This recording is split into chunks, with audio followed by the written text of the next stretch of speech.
Hello, this is Matt on the Moon Lambo channel. Bitcoin bull Anthony Pompliano reveals new outlook on Ripple and XRP. That's the title of a piece I'm going to be covering in this video. In listening to the interview, and I did listen to the whole thing, the whole 90 minutes, I listened to the interview of Anthony Pompliano and Ripple CEO Brad Garlinghouse. I was hoping to get some more insight from actually Anthony's perspective. I wanted to understand further fundamentally why he's just not, well, there's a couple ways to say this. I wanted to find out more about why he's a Bitcoin maximalist, just fundamentally, how does that make any rational sense to be a maximalist of any coin, and why the negative outlook on Ripple and XRP. Now, part of that negative outlook on Ripple and XRP definitely stems from a lack of knowledge, and honestly, in Anthony's defense, he's been very forthright about his lack of knowledge of Ripple and XRP. He said that he was, quote, confounded by XRP. He literally said confounded, which is fascinating to me. So, I gotta say, I was hoping to learn a little bit more about what Anthony thought, but it was mostly Brad just answering questions, laying down dropping the science about Ripple and XRP. Defending what Ripple's doing and the use case for XRP, which is all well and good. But, I already knew the answers to all the stuff that Anthony was going to ask pretty well. I mean, I did learn some things I didn't know, but still, I was hoping to get a little bit more from both sides, which didn't happen. But still, I want to run through this because you're probably going to find this fascinating. Then the last piece I'm going to cover in this video, it's from Daily Hodl, titled, French Billionaire Says Crypto Asset Libra is Unstoppable, which, by the way, when I read that headline this morning, I chuckled a little bit based on it. You know why? If you've heard what's happening with Libra over the last couple days in particular, and people abandoning ship, you probably understand why. Before we get going here, though, if you would please delicately tap that like button, and if you're a fan of Ripple and XRP, go ahead and subscribe to the Moon Lambo channel. All right. Bitcoin bull Anthony Pompliano is sharing his thoughts on the future of Ripple, XRP, and Bitcoin. At the end of a 90-minute interview with Ripple CEO Brad Garlinghouse, Pompliano says he thinks there are a couple of likely outcomes for the future of fintech. For starters, Pompliano says Ripple's mission to help banks become more efficient makes a lot of sense. Here's a quote from Anthony now. I think I'm actually on the podcast, on the record, saying it's important to separate out the software company from XRP. I actually think that having software that makes banks run better, there's a big business to be built there. We've actually invested in a bunch of businesses that are trying to disrupt software that is currently in banks or helping banks be more efficient. That all makes a lot of sense to me. And then the piece continues.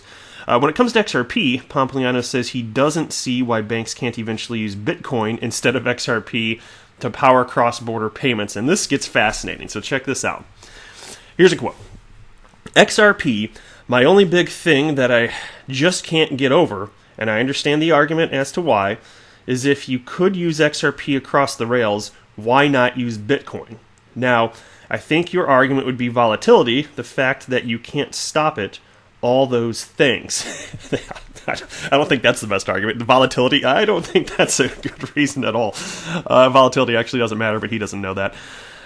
So anyway, Garlinghouse quickly interjects saying, it's a lot faster and a lot cheaper to use XRP. Exactly. So I was kind of like, it's like, I really like Anthony Pompliano. I think that he's being genuine here. Why? Why would anybody think that it's rational or better to use Bitcoin over XRP specifically for this use case where low fees matter and where speed matters? Specifically, but maybe it's just that he doesn't fundamentally understand that. His perspective as a Bitcoin maximalist is that because Bitcoin was there first, it should be the one and only cryptocurrency, and it should be used for everything. Makes no damn sense, just because it's there first. That's completely, from my perspective, that's why I have such a big problem with maximalism, Bitcoin maximalism or any kind, but as far as Bitcoin maxis are concerned, just because it's there first. No, this is prototype software. It belongs in a museum. Screw Bitcoin. No. Now I'm just being overly aggressive. I don't actually mean that. I respect Bitcoin. I really do. It's just, I am just teasing there, but it can't functionally be used for anything. A store of value. I don't know about that, man. If there's no additional utility, I'm highly skeptical of the staying power of Bitcoin as a store of value. But anyway, Pompliano then agrees that banks may turn to digital assets aside from Bitcoin. Here's another quote.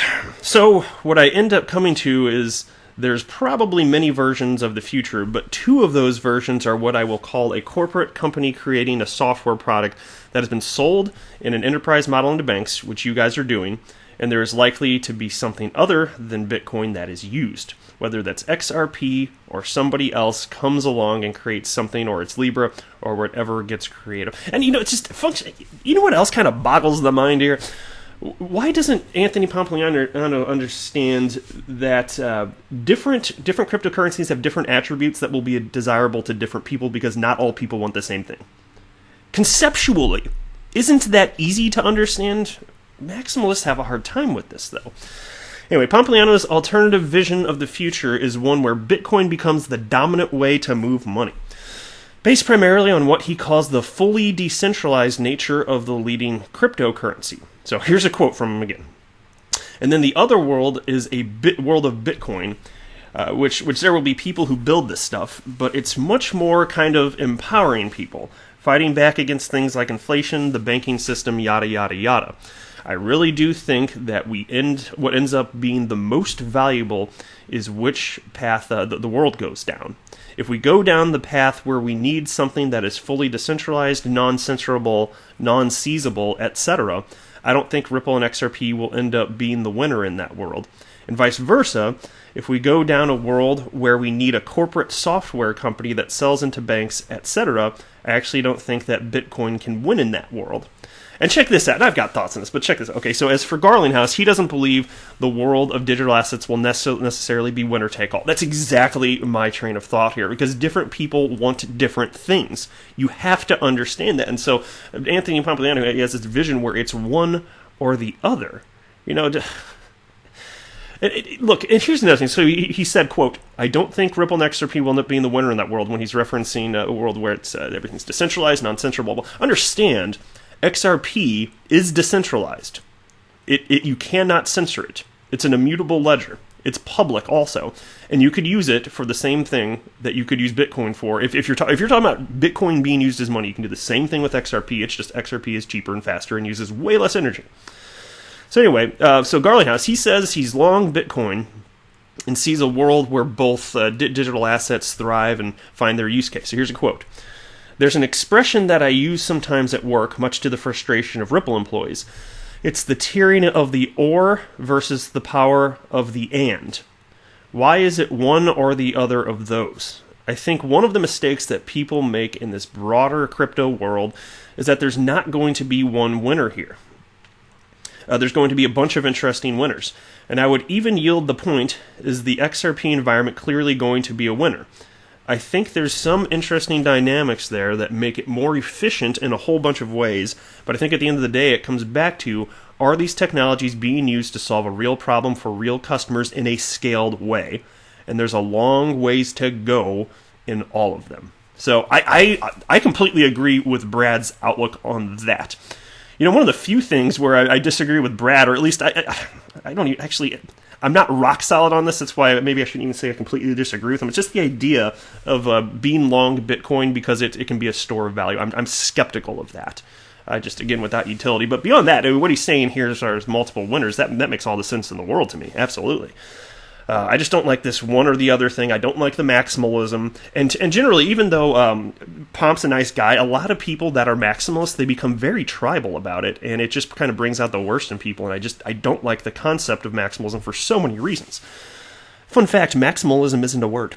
Although now that I will say, but all words are made up, right? So eventually, if it keeps continually being used, it should end up in the dictionary. Just like cryptocurrency wasn't originally a word, right? But that's kind of recognized now, right? All right, check this out. Here's a tweet from @KingBlue_XRP that I wanted to share with you. He writes, my XRP thought of the day. When XRP moons, people are going to call you lucky. Sacrificing for a dream, working hard every day to reach it, and never giving up. That is called preparation, not luck.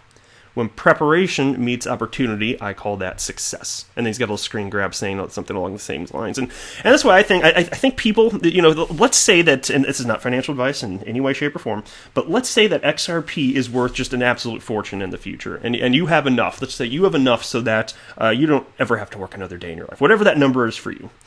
I do think that there are going to be some people like, you didn't even do anything for that. Well, you don't know exactly what it feels like going through all this and the ups and the downs, and you really put your actual money into it. And, the mental fortitude that you have to have, because so many people will be panic selling or selling too soon along the way. Emotionally, this can take a toll on a lot of people. So this kind of like, this tweet resonated with me, and that's why I thought I'd share that with you. Now, luckily for me, I would be disappointed if this actually all went away, sure. But monetarily, it's not something that would ruin me. I only put money in that I'm willing to lose. So from that perspective, I'm certainly bulletproof. I don't have emotional responses, but still, I don't know what it's going to be like when XRP is worth twice what its all-time high was eventually. What's that actually going to feel like? Or 3 times or 4 times, or what if XRP gets to, $20 or $50 or whatever it is? Because I don't know where it's going to go. But what if it did? What is that going to be like? Am I going to be able to hold long enough? Questions like that. So it really isn't purely luck. We spent tons of time researching. We think we found something. So anyway, I just thought I'd share that. Last piece here. French billionaire says crypto asset Libra is unstoppable. Nope. French billionaire Xavier Niel says the Facebook-led stablecoin Libra will exist along with thousands of other digital assets in the crypto market. Niel is the founder and majority shareholder of the French internet service provider Iliad.